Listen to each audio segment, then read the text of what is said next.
Dear Prime Minister, dear Kaya, Excellencies, ladies and gentlemen, dear friends in Estonia and across Europe. Thank you, dear Kaya, for your invitation. It's both a pleasure and a challenge to speak to you today when it comes to digital. Estonia stands at the vanguard in Europe, and this Tallinn Digital Summit is the place to be. Estonia is geographically on the periphery of the EU, but you have positioned yourself at the very heart of the digital revolution. And today, I'd like to outline the role that digital must play in the overall strategy of the European Union, our guiding principles, our goals, and the concrete action we are taking in this field. Our strategic agenda centers on our twin transitions, climate and digital. And the European Council took this decision before COVID and before the Build Back Better approach of our post-COVID world. And of course, the pandemic has injected greater urgency and more reasons to pursue our transformational path to a more sustainable and fairer model. We want to transform Europe, and we want a better world, we want more prosperity, and we need more fairness. Digital is one of the fastest growing sectors. It creates jobs and drives economic growth. It brings new products and services to markets and unleashes the full potential of innovation. Digital is a cross-cutting tool that's revolutionizing countless sectors and energizing countless areas of our lives. And most crucially, it is driving forward green technologies that will protect our planet. Data-driven climate decisions, for example, will be more precise and effective, and digital monitoring will allow for more efficient use of energy and resources. In healthcare, the data industry is already modernizing public health management. Dear friends, ladies and gentlemen, we want to make Europe more autonomous. In our interconnected world, a certain amount of interdependence is normal, even desirable, but dependency is not desirable. Europe must strive for more influence and less dependence, and that applies both to our digital and geopolitical strategy. So, how do we pursue these goals? First, we must put them in our broader connectivity strategy, and this strategy should be anchored in our values and reflected in our standards. This will bolster our autonomy and drastically reinforce our cybersecurity. We must develop a common view and an ambitious EU vision on connectivity. And Kaya has just outlined a number of very inspiring ideas on this topic.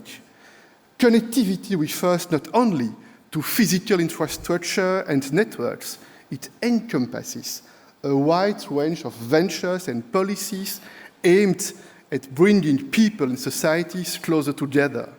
And this is what Europe's engagement with the world is all about. But on the other hand, some blocs are working on connectivity to create deep dependencies. They are not waiting for us. Their connectivity offers are already on the table according to their economic and political interests. So we need to up our game. We are already forging broad connectivity partnerships with like-minded countries such as India, Japan, the US, and Canada, and we are tailoring our offer to meet the specific needs and expectations of our partners around the world. We want to develop cooperation. This is true not just for the Western Balkans or the Eastern partners, but equally for our Central Asian partners, Africa, and elsewhere. But, ladies and gentlemen, we must do more, be more strategic, be more streamlined, and better market and brand our offer, trusted connectivity.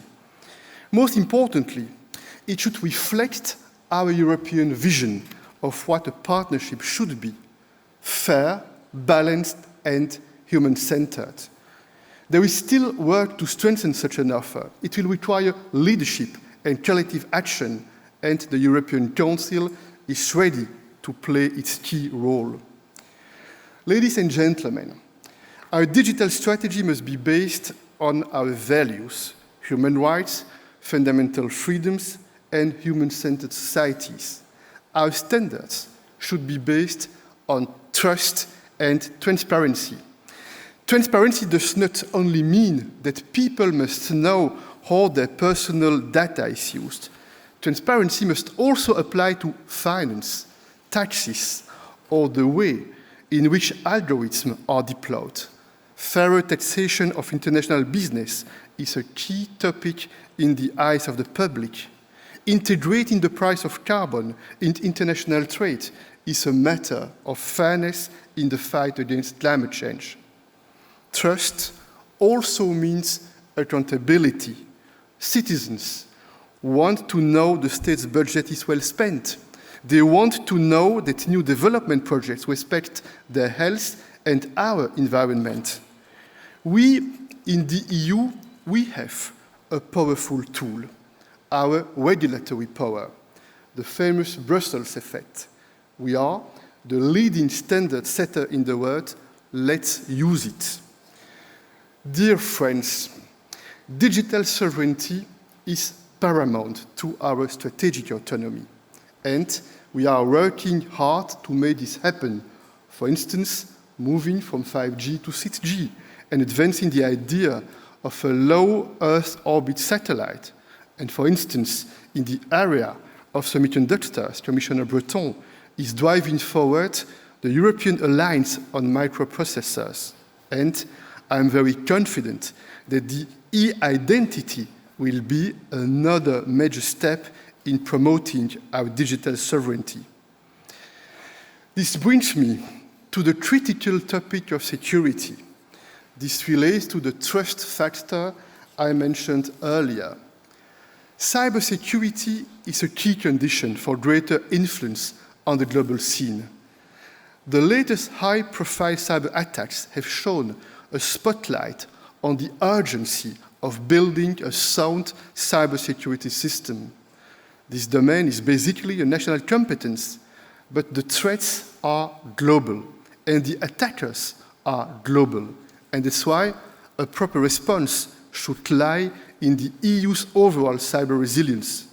And such an approach could include promoting greater collaboration among member states, boosting national capacities and European industries, and launching ambitious education and training programs across the EU. Dear friends, ladies and gentlemen, finally, where do we stand concretely on our digital strategy? Several major legislative proposals are now on the table: the Data Governance Act, the Digital Services Act, the Digital Markets Act, the Artificial Intelligence Act, and the e-Identity Bill. And these proposals are currently being discussed by legislators, Council, and Parliament.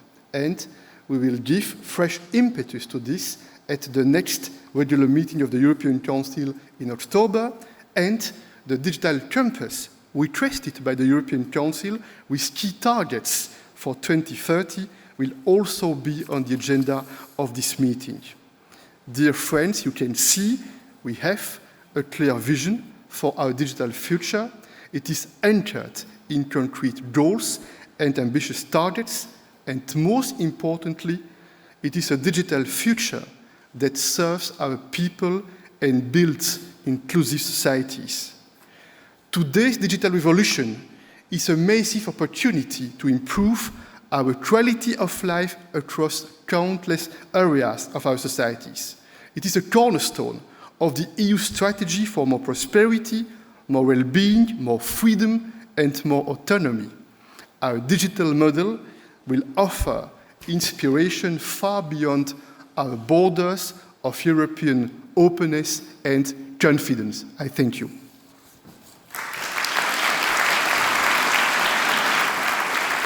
Mr. President, before you go, we have with us in the audience another president, Mrs. Kersti Kaljulaid, the President of the Republic of Estonia, who I believe has a question for you. I'm prepared. Thank you, Lucas, for this opportunity. President Michel, you so eloquently said that Europe is leading in digital service provision to its citizens. And as a proud European, I totally agree with you. As a proud Estonian, I also think we have had a strong catalyzing effect to it. But I tried to find yesterday how we are actually measuring up to our own legal texts, because for a year now, every European citizen is entitled to have a digital ID. And as you said, cybersecurity starts with identity. It was decided about a year ago, and I was trying to find the ticker to show me how many Europeans actually already have this wonderful opportunity, and I failed. I think, what do you think? Should we actually somehow try to promote the understanding of our citizens that it is now their right to have a digital identity which provides them with security and encryption, is eIDAS compatible, and gives them access to the globally unique international connectivity for grassroots level? Thank you for this excellent question. And I just said that trust is an important goal, it's an important priority. And my experience in the European Council is the following. We discussed a lot the last months, the last years, in order to make more progress on this global topic. And I totally agree with you that this question of the e-identity is a top priority. And I'm convinced that with the Commission, in close cooperation with the Council, the Parliament, we will make a lot of progress on this topic. Look what we have faced with COVID-19. We have seen very concretely that with the digital approach, it's possible to offer very concrete and useful solutions to our people. And that's why I'm so confident. And I would like to repeat and to insist on an important topic. We are not discovering that climate change and digital should be the top priorities for the future.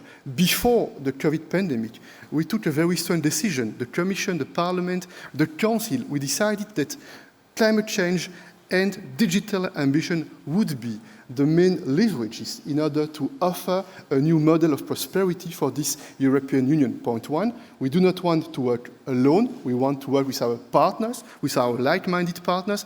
I was very pleased a few weeks ago, a few months ago, when we had the first G7 meeting after the election of Joe Biden, and after that, the bilateral summit between the United States and the European Union. And I can observe that now there is a hope, a space for a stronger cooperation, and I count also on the OECD, because I think that this important organization can offer a very useful platform in order to make progress all together.